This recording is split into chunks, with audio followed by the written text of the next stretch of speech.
दर्शकबिन रवि लामिछानेले आज न्याय पाउने दिन सर्वोच्च अदालतले के कस्तो फैसला सुनाउँदैछ त पक्कै पनि यिनै यस्तै अन्य विषयमा आधारित रहेर तपाईहरु समक्ष कुराकानी गर्नको निमित्त हामी आइसकेका छौं। नमस्कार, तपाई हेर्दै हुनुहुन्छ सानो भिडियो युट्युब च्यानल। यो च्यानलमा तपाईलाई स्वागत छ। म छु तपाईको साथमा हिमाल खत्री। पक्कै पनि यिनै यस्तै अन्य सूचना संगीत र मनोरञ्जनात्मक भिडियो तथा अडियो प्रत्यक्ष रूपमा हेर्न र सुन्नका निमित्त हाम्रो च्यानललाई सब्स्क्राइब गरी नजिकै आउने बेल घण्टीले दबाई हामीसँग जोडिन भने नभुल्नुहोला।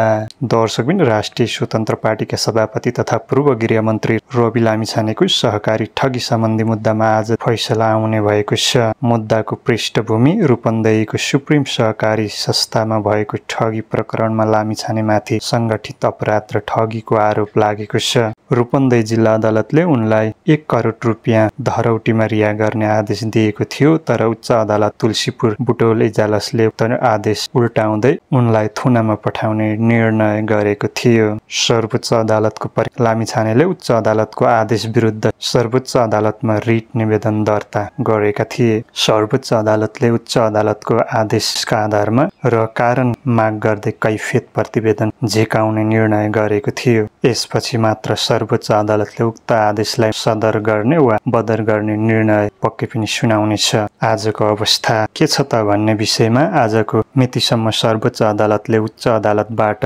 कैफियत प्रतिवेदन प्राप्त गरिसकेको भन्ने जानकारी आइसकेको छैन। तथापि पनि आज रवि लामिछानेको न्याय पाउने वा नपाउने भन्ने विषयमा भने फैसला हुँदैछ।